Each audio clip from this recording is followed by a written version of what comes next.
क्या आपका मन आपका सबसे बड़ा दोस्त है या सबसे बड़ा दुश्मन? इसे आज बदल डालिए। नमस्कार दोस्तों, स्वागत है आपका audio book summary by Deven ji में, जहां हम आपके लिए किताबों के अनमोल खजाने को आसान, रोचक और समझने लायक भाषा में पेश करते हैं। मैं हूं आपका दोस्त और आज हम बात करेंगे नेपोलियन हिल की दीप्तिमान रचना how to own your own mind की एक ऐसी किताब जिसने लाखों पाठकों को सिखाया कि असली जीत हमारी अपनी सोच पर नियंत्रण करने में है। नेपोलियन हिल आधुनिक सफलता साहित्य के जनक माने जाते हैं। उन्होंने 20वीं सदी के शीर्ष उद्योगपतियों, नेताओं और रचनाकारों का अध्ययन किया और पाया कि उनकी सफलता का रहस्य उनके विचार, आदतें और भावनाओं पर काबू में निहित है।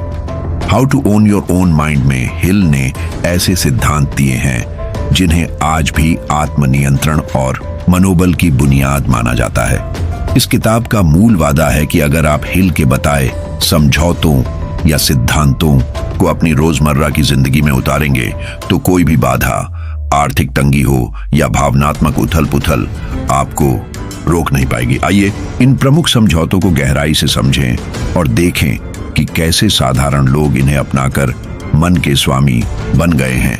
पहला समझौता है अपने विचारों का मालिक बनना। हिल कहते हैं कि आपकी सोच आपके कर्मों की जड़ है, इसलिए सबसे पहले इधर उधर भटकते विचारों को छांटना सीखिए। एक उदाहरण है रीता का, जो रोज सुबह नकारात्मक सिनेमा की खबरों से घबराती और पूरा दिन उदास रहती थी। हिल की सलाह पर उसने सुबह सिर्फ 10 मिनट सकारात्मक पॉडकास्ट सुनना शुरू किया और महज 2 हफ्तों में उसने देखा कि उसका मूड और ऊर्जा पहले से 2 गुनी हो गई। दूसरी कहानी अमित की है, जो ऑफिस में सहकर्मियों की आलोचना सुनकर खुद को कोसता रहता था। उसने आईने के सामने हर दिन खुद से कहा, मैं सक्षम हूं, और धीरे धीरे उसने न सिर्फ आत्मविश्वास पाया बल्कि आलोचनाओं से भी प्रभावित नहीं हुआ। दूसरा समझौता है साफ और दृढ़ उद्देश्य निर्धारित करना। हिल मानते हैं कि जब आपका लक्ष्य अस्पष्ट होता है तो मन भी भटक जाता है। सीमा, एक कॉलेज छात्रा, कभी नहीं जानती थी कि पढ़ाई का असली मकसद क्या है। उसने हिल के निर्देशानुसार एक विजन बोर्ड बनाया जिसमें उसने अपनी ड्रीम कंपनी में इंटर्नशिप का चित्र चिपकाया। हर रोज उसने उस लक्ष्य को देखकर एक एक दिन के काम की रूपरेखा लिखी और सत्र के अंत तक टॉप 5% में आ गई। वहीं रोहन ने सिर्फ पैसा कमाना है की बजाय यह स्पष्ट किया कि वह एक समाज सेवी ऐप बनाएगा जिससे हर महीने 10,000 उपयोगकर्ता जुड़ेंगे। इस उद्देश्य की स्पष्टता ने उसकी सभी छोटी छोटी मेहनतों को एक दिशा दे दी। तीसरा समझौता है आत्म अनुशासन का विकास। हिल बताते हैं कि बिना अनुशासन के कोई भी लक्ष्य हाथ नहीं आता। अनुश्री को अपनी दिनचर्या में अक्सर आलस्य छा जाता था। उसने हिल के मार्गदर्शन पर हर दिन सुबह 6 बजे उठने का नियम बनाया, चाहे कितनी ही नींद कटती।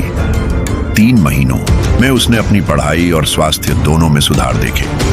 दूसरी ओर दीपक ने फ्रीलांस प्रोजेक्ट्स पर मन नहीं लगता था, पर उसने खुद से वादा किया कि चाहे एक सुविधा लगी हो, वह काम के घंटे में सिर्फ 2 बार ब्रेक लेगा, जिससे उसकी उत्पादकता आसमान छूने लगी। चौथा समझौता है भावनात्मक नियंत्रण। हिल कहते हैं कि जब तक हम अपनी भावनाओं पर काबू नहीं पाएंगे तब तक हमारी सोच भी स्थिर नहीं रहेगी। संजय को हर छोटा उलझन बड़ा दिखता था। हिल की सलाह पर उसने 4 सेकंड रूल अपनाया। जब भी गुस्सा या डर को महसूस करता, 4 गहरी सांसें लेता। इससे उसे तुरंत शांति मिलती और वह सही निर्णय ले पाता। दूसरी कहानी कविता की है, जो हर साल अपने जन्मदिन पर उदासी महसूस किया करती थी। उसने हिल से सीखा कि आभार में लीन होना ही उपाय है। अब वह उस दिन 10 चीजें लिखती है जिनके लिए आभारी है और उस दिन के लिए उत्सव मनाती है। 5वां समझौता है रचनात्मक कल्पना, क्रिएटिव इमेजिनेशन का उपयोग। हिल बताते हैं कि मन की वो शक्ति ही असली मेकिंग है। आप जो कल्पना करते हैं उसे साकार कर सकते हैं। मीरा, जो एक कॉर्पोरेट जॉब में फंसी थी, ने खुद को सफल आर्ट डायरेक्टर की तरह देखा और हर रात इंडस्ट्री के टॉप आर्टवर्क स्केच करने लगी। कुछ महीनों में उसके पोर्टफोलियो को देखकर उसे बड़ी एजेंसी ज्वाइन करने का ऑफर मिल गया।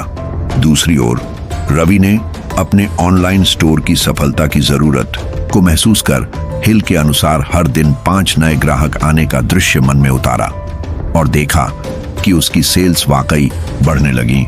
छठा, समझौता है सहयोगी मंडल मास्टरमाइंड ग्रुप बनाना। हिल ने बताया कि जब 2 या 2 से अधिक लोग मिलकर सोचते हैं तो उनकी सामूहिक बुद्धि अद्भुत समाधान देती है। रेखा ने एक छोटी नेटवर्किंग ग्रुप शुरू की जहां हर हफ्ते एक सदस्य अपनी चुनौती शेयर करता और सब मिलकर समाधान सुझाते। इससे उसकी फेसबुक मार्केटिंग रणनीति इतनी प्रभावी हुई कि 1 महीने में बिक्री 3 गुना बढ़ी। दूसरी कहानी समीर की है, जिसने संगीतकार मित्रों के साथ मासिक क्रिएटिव जाम रखा, जिससे उसकी रचनात्मकता में नए आयाम आए और उसे लोकल कॉन्सर्ट्स के ऑफर मिलने लगे। 7वां समझौता है निरंतर शिक्षा और आत्मविकास। हिल कहते हैं कि सीखना कभी बंद नहीं होना चाहिए। पूजा ने हर रोज पढ़ने के लिए बस 10 पन्ने निर्धारित किए, जिससे कुछ महीनों में उसने 5 किताबें खत्म कर लीं और अपनी भाषण शैली में सुधार पाया। वहीं आदित्य ने हर महीने एक नया ऑनलाइन कोर्स ज्वाइन किया, चाहे वह पर्सनल ब्रांडिंग हो या डेटा एनालिसिस, जिससे उसकी वर्तमान नौकरी में भी प्रमोशन का रास्ता खुला। 8वां समझौता है आत्मिक संतुलन, काम, परिवार और आत्म देखभाल में तालमेल बनाए रखना। रीतू ने हिल की सलाह पर वीकेंड्स को पूरी तरह नो वर्क समय घोषित किया। उसने योग, मेडिटेशन और परिवार के साथ क्वालिटी टाइम बिताया, जिससे सोमवार की सुबह उसे तरोताजा और नए आइडियाज भरपूर मिले।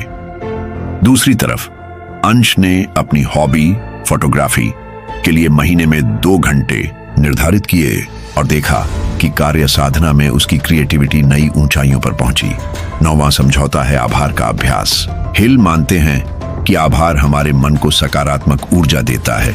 सीमा रोज रात सोने से पहले 3 ऐसी बातें लिखती हैं जिनके लिए वह आभारी है, चाहे वो छोटी सी घटना जैसे अच्छे मौसम का आनंद हो या बड़ी जैसे नौकरी में सराहना। इससे उसके सपनों में सकारात्मकता बनी रहती है और वह अति तनाव से भी दूर रहती है।